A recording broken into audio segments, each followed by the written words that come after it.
Dear students, ക്ഷമിക്കണം, ഈ ഒരാഴ്ചയിൽ അധികം വീഡിയോസ് ചെയ്യാൻ സാധിച്ചിരുന്നില്ല. നല്ല ശക്തിയായ ചുമയും പനിയും കാരണമാണ് അത് സാധിക്കാഞ്ഞതെന്ന് അറിയിക്കുന്നു. ഇപ്പോഴും കംപ്ലീറ്റ്ലി ഓക്കെ ആയിട്ടില്ല. എന്തായാലും അടുത്ത ആഴ്ച മുതൽ റെഗുലറായി തന്നെ വീഡിയോസ് അപ്ലോഡ് ചെയ്യാൻ സാധിക്കുമെന്നാണ് എൻ്റെ വിശ്വാസം. അപ്പോൾ ഇന്ന് എന്തുകൊണ്ടാണ് അനാരോഗ്യം ഉണ്ടായിട്ടും ഇത്ര അർജന്റായിട്ടൊരു വീഡിയോ ചെയ്യുന്നതെന്ന് വെച്ച് കഴിഞ്ഞാൽ ഭയങ്കരമായിട്ടുള്ള എൻക്വയറീസ് പല സ്റ്റുഡൻസിന്റെ സൈഡിൽ നിന്നും വരുന്നുണ്ട്. അതായത് KAS, കേരള അഡ്മിനിസ്ട്രേറ്റീവ് സർവീസ്, ആ ഒരു സ്വപ്ന എക്സാം അത് കംപ്ലീറ്റ്ലി മരിച്ചു എന്നായിരുന്നു പലരുടെയും വിചാരം. പക്ഷെ അതിനി വരാനുള്ള സാധ്യത എത്രത്തോളം ഉണ്ട്, അല്ലെങ്കിൽ 2025 പരീക്ഷ കാണുമോ, അങ്ങനെ പലതരത്തിലുള്ള ചോദ്യങ്ങൾ വരുന്നുണ്ട്. അതിന്റെ പ്രധാനപ്പെട്ട റീസൺ കേരളത്തിലെ മുഖ്യമന്ത്രി, ചീഫ് മിനിസ്റ്റർ തന്നെ നേരിട്ട് പറഞ്ഞു കഴിഞ്ഞു. എന്താ, അടുത്ത KAS ബാച്ച് ഉടൻ ഉണ്ടാകും എന്ന് പറഞ്ഞു കഴിഞ്ഞു. അതിനോടുകൂടെ തന്നെ വിവിധ വകുപ്പുകളിലെ വേക്കൻസികൾ കൃത്യമായി റിപ്പോർട്ട് ചെയ്യാനും അതിന്റെ തലത്തിൽ ചീഫ് സെക്രട്ടറി യോഗങ്ങൾ സംഘടിപ്പിക്കുന്ന പല രീതിയിലുള്ള സൂചനകൾ നമുക്ക് ലഭിക്കുന്നുണ്ട്. ഇതെല്ലാം വിരൽ ചൂണ്ടുന്നത് ഒറ്റ കാര്യത്തിലേക്കാണ്: കേരള അഡ്മിനിസ്ട്രേറ്റീവ് സർവീസ് എന്ന് പറയുന്ന ആ ഒരു പരീക്ഷ ഉടനെ കാണും എന്നൊരു കാര്യത്തിലേക്കാണ്. അപ്പൊ ഇത് എത്രത്തോളം ഉറപ്പാണ്? ഇതാണ് പല ആൾക്കാരുടെ സംശയം. ഒന്നാമത്തെ കാര്യം, കേരള അഡ്മിനിസ്ട്രേറ്റീവ് സർവീസ് എന്നൊരു സർവീസ് ഇല്ലെങ്കിൽ കേരള ബ്യൂറോക്രസിക്ക് ഒരു ഫ്യൂച്ചർ ഇല്ല. കാര്യം തമിഴ്നാട് നോക്കുക, കർണാടക, ആന്ധ്ര, രാജസ്ഥാൻ നോക്കുക, എല്ലായിടത്തും അഡ്മിനിസ്ട്രേറ്റീവ് സർവീസ് പരീക്ഷകളുണ്ട്. അതില്ലാതെ കേരളത്തിന് ഒരിക്കലും മുന്നോട്ട് പോകാൻ പറ്റില്ല. അതുകൊണ്ട് തന്നെ ഇന്നല്ലെങ്കിൽ നാളെ ആ ഒരു പരീക്ഷ വന്നേ പറ്റുള്ളൂ. മാത്രമല്ല ഗവൺമെന്റിന്റെ ഒരു പ്രസ്റ്റീജിയസ് പ്രോജക്റ്റും കൂടിയാണ്. പൊളിറ്റിക്കലായിട്ട് പറയുകയല്ല, പക്ഷെ ഇലക്ഷൻസ് വരുന്നുണ്ട്. അതുകൊണ്ട് തന്നെ ഈ ഒരു എക്സാം നടക്കാനുള്ള സാധ്യത എക്സ്ട്രീംലി ഹൈ ആണ്. കാര്യം കേരള ബ്യൂറോക്രസിയുടെ മുഖം തന്നെ മാറ്റിമറിച്ച ഒരു പൊളിറ്റിക്കൽ ആർജവത്തിന്റെ ഫലമാണ് ഈ ഒരു പരീക്ഷ 2019 നടന്നത്. അപ്പൊ അതെന്തായാലും റിപ്പീറ്റ് ചെയ്തേ പറ്റുള്ളൂ. പക്ഷെ ഇവിടുത്തെ ഒരു ക്യാച്ച് എന്താണെന്ന് വെച്ച് കഴിഞ്ഞാൽ, ഒരിക്കലും ഈ പറഞ്ഞ പോലെ കോമൺ ഡിഗ്രി പ്രിലിംസിന്റെ കൂടെ ആയിരിക്കില്ല ഈ പരീക്ഷയുടെ പ്രിലിംസ് നടക്കുക. കാര്യം പ്രിലിംസിന്റെ സിലബസ് കേരള അഡ്മിനിസ്ട്രേറ്റീവ് സർവീസിനും മറ്റ് ഡിഗ്രി ലെവൽ പരീക്ഷകൾക്കും ഡിഫറെന്റ് ആണ്. അതുപോലെ തന്നെയാണ് മെയിൻസിന്റെ കാര്യവും. അതുകൊണ്ട് തന്നെ കോമൺ ഡിഗ്രി സെക്രട്ടേറിയറ്റ് അസിസ്റ്റന്റ് അല്ലെങ്കിൽ SI പോലെയുള്ള പരീക്ഷകൾക്കുള്ള കോമൺ പ്രിലിമിനറി എക്സാം, പൊതു പ്രാഥമിക പരീക്ഷ ആയിരിക്കില്ല ഇവിടെ ഉള്ളത്. അപ്പൊ അടുത്തൊരു സംശയം, എന്നായിരിക്കും ഇതിന്റെ നോട്ടിഫിക്കേഷൻ വരിക എന്നുള്ളതാണ്. 2025 പ്രതീക്ഷിച്ച് തന്നെ പഠിക്കുക. കാര്യം ഒറ്റ കാര്യം ഞാനൊരു പേര് പറയുന്നുള്ളൂ. 2017 മുതൽ KAS വിളിക്കും എന്ന് പത്രങ്ങളിൽ വാർത്തയുണ്ടായിരുന്നു. വിളിച്ചത് 2019 പക്ഷെ 2017 മുതലേ ഇതിനു വേണ്ടി യുദ്ധകാലാടിസ്ഥാനത്തിൽ സജ്ജരായ വിദ്യാർത്ഥികളാണ് റാങ്ക് ലിസ്റ്റിൽ വന്നത്. നോട്ടിഫിക്കേഷൻ വന്നിട്ട് പഠിക്കാനിരിക്കാമെന്ന് കരുതിയിരുന്നെങ്കിൽ അവർക്ക് ഒരിക്കലും ആ റാങ്ക് ലിസ്റ്റിലേക്ക് എത്താൻ സാധിക്കില്ല. കാര്യം അത്രയും വർഷം അവർക്ക് പഠിക്കാൻ കിട്ടി. മറ്റുള്ളവരെക്കാൾ മുന്നിലേറാൻ അത് അവരെ സഹായിച്ചു. അപ്പൊ ആ ഒരു അച്ചടക്കമുള്ള കാര്യം, KAS എന്ന് പറയുമ്പോൾ വലിയ താമസമില്ലാതെ IAS കൺഫർ ചെയ്തിട്ടുള്ള ജോലിയാണ്. അപ്പൊ ആ ഒരു പോസ്റ്റിലേക്ക് വരുന്ന ആൾക്ക് അത്തരത്തിലുള്ള അച്ചടക്കവും ദീർഘവീക്ഷണവും വേണമെന്ന് PSCക്ക് നിർബന്ധമുണ്ട്. അപ്പൊ അത്തരത്തിൽ ദീർഘവീക്ഷണമുള്ള വിദ്യാർത്ഥികൾ ഇപ്പോഴേ പഠിച്ചു തുടങ്ങാം. അതുകൊണ്ട് തന്നെ പലർക്കും കൺഫ്യൂഷനാണ് എങ്ങനെ പഠിക്കണം, എവിടെ നിന്ന് പഠിക്കണം എന്നൊക്കെ. ഇന്നത്തെ ക്ലാസ്സിൽ അതിന്റെ ഒരു ഓവറോൾ സ്ട്രാറ്റജി ഞാൻ നിങ്ങൾക്ക് പറഞ്ഞുതരാം. അതിനു മുമ്പ് ടെലിഗ്രാം ചാനൽ അംഗമല്ലാത്ത ആൾക്കാർ ടെലിഗ്രാം കുടുംബാംഗങ്ങളാവുക. അവിടെ ഡെയിലി മോക്ക് ടെസ്റ്റും ബാക്കിയുള്ള അഫോർഡബിൾ കോഴ്സസും ഫ്രീ കണ്ടന്റ് ഒക്കെ നിങ്ങൾക്ക് അവിടെ കിട്ടും. മോക്ക് ടെസ്റ്റ് കംപ്ലീറ്റ്ലി ഫ്രീ ആണ്, മാക്സിമം യൂട്ടിലൈസ് ചെയ്യാം കേട്ടോ. എളുപ്പം ക്വസ്റ്റ്യൻസ് അല്ല, ഇത്ര റാങ്ക് മേക്കിംഗ് ആയിട്ടുള്ള ക്വസ്റ്റ്യൻസ് ആണ് അതിൽ കൂടുതൽ എടുക്കുന്നത്. ചാനലിന്റെ ലിങ്ക് ഞാൻ കമന്റ് സെക്ഷനിൽ പിൻ ചെയ്തേക്കാം കേട്ടോ. ഓക്കെ, അപ്പോ വാട്ട് ടു ഡു നെക്സ്റ്റ്? ഒന്നാമത്തെ കാര്യം, ബേബി സ്റ്റെപ്സ് വെക്കുക എന്നുള്ളത് എനിക്ക് പറയാനുള്ളത്. KASന്റെ നോട്ടിഫിക്കേഷൻ നാളെ വിളിച്ചാലും എന്താ ചെയ്യേണ്ടതെന്നുള്ളതിന് കൃത്യമായ ധാരണ നിങ്ങൾക്ക് ഉണ്ടാവണം.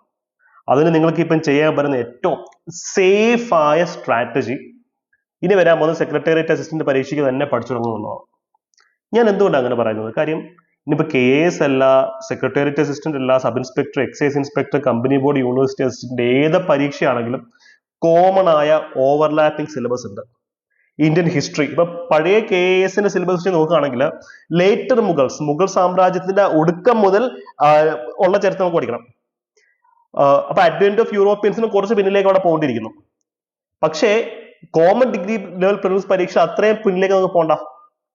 അപ്പോൾ കോമൺ ആയിട്ടുള്ള ടോപ്പിക്സ് എന്തൊക്കെ? ഇപ്പൊ 1850s ഓർവോട്ട്. ഇപ്പൊ കോമൺ ഡിഗ്രി പ്രിലിംസിൽ ബ്രിട്ടീഷുകാരുടെ ആധിപത്യം മുതലുള്ള ടോപ്പിക്ക് മാത്രമേ സിലബസിൽ കൊടുത്തിട്ടുള്ളൂ, അതിന് മുമ്പുള്ള സിലബസിൽ കൊടുത്തിട്ടില്ല. അപ്പോ നിങ്ങൾ പഠിച്ചു തുടങ്ങുമ്പോൾ ഇത് മുതൽ പഠിച്ചു തുടങ്ങാം. ഇപ്പൊ ഞങ്ങൾ ഇപ്പൊ സ്റ്റാർട്ട് ചെയ്തിട്ടുള്ള സെക്രട്ടേറിയറ്റ് അസിസ്റ്റന്റ് കോംബോ ബാച്ചസ് ഉണ്ട്. അതിന് ഇതേ സ്ട്രാറ്റജി തന്നെ ഫോളോ ചെയ്യുന്നത്. 18 കോമൺ ആയിട്ടുള്ള ടോപ്പിക്സ് ഒരുമിച്ച് ഒറ്റ പഠിത്തത്തിൽ തീർക്കും. പിന്നെ ഒരു എക്സ്ട്രാ 30% ടോപ്പിക്സ് ആണ് ഈ KAS പരീക്ഷയെ സംബന്ധിച്ച് എക്സ്ട്രാ നമുക്ക് പഠിക്കാനുള്ളത്. ഇത്രയും പഠിക്കുകയാണെങ്കിൽ പിന്നെ അതും കൂടെ പഠിച്ചെടുത്താൽ പോരെ, വളരെ ഈസിയാണ്. നമുക്ക് കോൺസ്റ്റിറ്റ്യൂഷൻ എടുക്കാം. കോൺസ്റ്റിറ്റ്യൂഷൻ സിലബസ് ഭയങ്കര സിമിലർ ആണ്. ഇപ്പൊ ഫണ്ടമെന്റൽ റൈറ്റ്സ് കേസിനും പഠിക്കണം, എല്ലാ ഡിഗ്രി ലെവൽ 10th +2 ലെവൽ പരീക്ഷയ്ക്കും പഠിക്കണം. അപ്പൊ അത് ഒറ്റ പഠിത്തത്തിൽ കൂടെ എല്ലാ പരീക്ഷയുടെ സിലബസ് കവർ ചെയ്യാൻ പറ്റും. പക്ഷേ കേരള എക്കണോമി എന്നൊരു പോർഷൻ KAS പരീക്ഷയ്ക്ക് മാത്രമേ ഉള്ളൂ. മറ്റ് പരീക്ഷകൾ നമ്മളങ്ങനെ കണ്ടിട്ടില്ല, ഇതുവരെ കണ്ടിട്ടില്ല. ഇനിയിപ്പോ സിലബസിൽ ആഡ് ചെയ്യുമോ നമുക്കറിയില്ല. അപ്പൊ ആ 30%, ഞാൻ എക്സ്ട്രാ പഠിക്കാൻ 30% അത് വരും. അപ്പോ നിങ്ങൾ മനസ്സിൽ വെക്കേണ്ട ഒരു കാര്യമുള്ളൂ, KAS നോട്ടിഫിക്കേഷൻ വന്നിട്ടല്ല തയ്യാറെടുക്കുന്നത്. എന്തായാലും നിങ്ങൾ സെക്രട്ടേറിയറ്റ് അസിസ്റ്റന്റ് പരീക്ഷയ്ക്ക് വേണ്ടി പഠിക്കും. അപ്പൊ ഇതിനു വേണ്ടി തന്നെ പഠിച്ചു തുടങ്ങാം. പക്ഷെ ഇവിടെ സ്ട്രീം 2-ലും 3-ലും എഴുതാൻ നിൽക്കുന്ന ആൾക്കാരുണ്ട്. അതായത് അവർ ഓൾറെഡി പഠിച്ചൊരു ജോലിയിൽ ലാൻഡായി, അവരുടെ ഇനിയുള്ള സ്വപ്നം KAS ആണ്. അങ്ങനെയുള്ള ആൾക്കാർ ഇതേ സ്ട്രാറ്റജി തന്നെ ഫോളോ ചെയ്താൽ മതി. കാര്യം history, constitution, economics, science, geography, IT, ഇതിലൊക്കെ IT ഇതിലധികം വരുന്നില്ല, എന്നാലും പറഞ്ഞാൽ ഇത്രയും ഏരിയാസ് എല്ലാ പരീക്ഷയും കോമൺ ആണ്. നിങ്ങൾ ഇത് വെച്ച് തന്നെ പഠിച്ചു തുടങ്ങാം. പക്ഷെ നിങ്ങൾ പഠിക്കുമ്പോൾ ഡിസ്ക്രിപ്റ്റീവ് പരീക്ഷയ്ക്ക് വേണ്ടിയുള്ള ആൻസർ റൈറ്റിംഗ് കൂടെ ഒന്ന് കൊണ്ടുപോയാൽ മതി. കാര്യം നിങ്ങൾ ഓൾറെഡി ഒരു ജോലി കൈ കിട്ടി, നിങ്ങൾ സേഫ് ആണ്, മറ്റുള്ളവരെ പോലല്ല. അതുകൊണ്ട് തന്നെ നിങ്ങൾക്ക് കുറച്ചും കൂടെ ആത്മവിശ്വാസത്തോടു കൂടി പഠിക്കാം. ഞങ്ങളുടെ KAS ബാച്ചിനും ഏറ്റവും കൂടുതൽ സ്ട്രീം 2-ലെയും 3-ലെയും വിദ്യാർത്ഥികളാണ്. എന്തുകൊണ്ടാണ്? കാര്യം ഇനി അവരുടെ നെക്സ്റ്റ് ലക്ഷ്യം കയ്യിലുള്ള ജോലിയേക്കാൾ കുറെ കൂടെ പവർഫുൾ ആയിട്ടുള്ള, അല്ലെങ്കിൽ ഭാവിയിൽ IAS എത്താൻ സാധിക്കുന്ന ഒരു ജോലി, ഈ ലക്ഷ്യം വെച്ച് പഠിച്ചതുകൊണ്ടാണ് കഴിഞ്ഞ KAS പരീക്ഷ നോക്കി നിങ്ങൾക്കറിയാം, വെറ്ററിനറി ഡോക്ടേഴ്സ് അല്ലെങ്കിൽ സിവിൽ പോലീസ് ഓഫീസേഴ്സ് ആയിട്ട് ആൾക്കാർ അടക്കം KAS ക്ലിയർ ചെയ്തിട്ടുണ്ട്. അതാണ് അച്ചടക്കം, അതാണ് മെന്റാലിറ്റി എന്ന് പറയുന്നത്, അതാണ് വ്യക്തിത്വം. ചുമ്മാ പരീക്ഷ നോട്ടിഫിക്കേഷൻ വന്നിട്ട് പഠിച്ച് മറിക്കാം എന്നുള്ള ധാരണയിൽ ആരും ഇരിക്കേണ്ട. ഇപ്പോഴേ പഠിച്ചു തുടങ്ങുക. പഠിക്കുമ്പോൾ നിങ്ങൾ സെക്രട്ടേറിയറ്റ് അസിസ്റ്റന്റിന് വേണ്ടി പഠിച്ചാൽ മതി. അതാവുമ്പോൾ വളരെ ഈസി ആയിട്ട് സേഫ് ആയിട്ട് നിങ്ങൾക്ക് KASന്റെ കുറെ സിലബസ് കവർ ചെയ്ത് കിട്ടും. ഒരു 30-35% സിലബസ് മാത്രമാണ് KAS പരീക്ഷയ്ക്ക് എക്സ്ട്രാ വരുന്നത്. അതൊക്കെ നമുക്ക് പഠിച്ചെടുക്കാവുന്നേ ഉള്ളൂ. വലിയ കോംപ്ലിക്കേറ്റഡ് പരിപാടികളൊന്നും അവിടെ വരുന്നില്ല. ഫോർ എക്സാമ്പിൾ സയൻസ് ആൻഡ് ടെക്നോളജിക്ക് എടുക്കുകയാണെങ്കിൽ ICT എന്നൊരു ഏരിയയിൽ, ഇൻഫർമേഷൻ കമ്മ്യൂണിക്കേഷൻ ടെക്നോളജി എന്നൊരു ഏരിയയിൽ KAS പരീക്ഷയിൽ കുറച്ച് എക്സ്ട്രാ പഠിക്കാനുണ്ട്. അതെല്ലാം ന്യൂസ് പേപ്പേഴ്സ് നിന്നായിരിക്കും, ഭൂരിഭാഗവും ന്യൂസ് പേപ്പേഴ്സ് നിന്നായിരിക്കും. അതുകൊണ്ട് തന്നെ കോൺഫിഡന്റ് ആയിട്ട് തന്നെ മുന്നോട്ട് പോവാം. ഇതിന്റെ കൂടെ നിങ്ങൾ കൊണ്ടുപോകുന്ന ഒരു പരിപാടിയാണ് ന്യൂസ് പേപ്പർ റീഡിംഗ്. കഴിഞ്ഞ KAS പരീക്ഷയ്ക്ക് ഒരു 3-4 വർഷത്തിനുള്ളിൽ നടന്ന കോൺടെമ്പററി അഫയേഴ്സ് ആണ് കറണ്ട് അഫയേഴ്സിനകത്ത് വന്നിട്ടുള്ളത് കൂടുതലും. ഒരു വർഷത്തെ കറണ്ട് അഫയർ പഠിക്കാം എന്നുള്ള ധാരണ ഇരിക്കേണ്ട. കഴിഞ്ഞ വർഷങ്ങളിൽ ന്യൂസിൽ കത്തി നിൽക്കുന്ന, അന്നും ഇന്നും കത്തി നിൽക്കുന്ന ഏരിയാസ് ഉണ്ടല്ലോ, അത് തിരഞ്ഞെടുത്ത് വെച്ച് പഠിക്കാം. ഇത്രയും ചെയ്ത് നിങ്ങളെ തലച്ചോറിന് വാമപ്പാക്കി വെക്ക്. നോട്ടിഫിക്കേഷൻ വരുന്നതിന് മുമ്പേ, നോട്ടിഫിക്കേഷൻ വന്നതിന് ശേഷം എന്ത് ചെയ്യണം എന്നുള്ള പ്ലാൻ ഇട്ടിരിക്കില്ല. ഇപ്പോഴേ ഈ പ്ലാൻ ഇട്ടാണ് നിങ്ങൾ മുന്നോട്ട് പോവാം. കാര്യം നമ്മുടെ ജീവിതം ഒന്നേ ഉള്ളൂ. ഇത്തരത്തിലുള്ള അവസരങ്ങൾ അപൂർവമായിട്ട് നമ്മുടെ മുമ്പ് വരുന്നത്.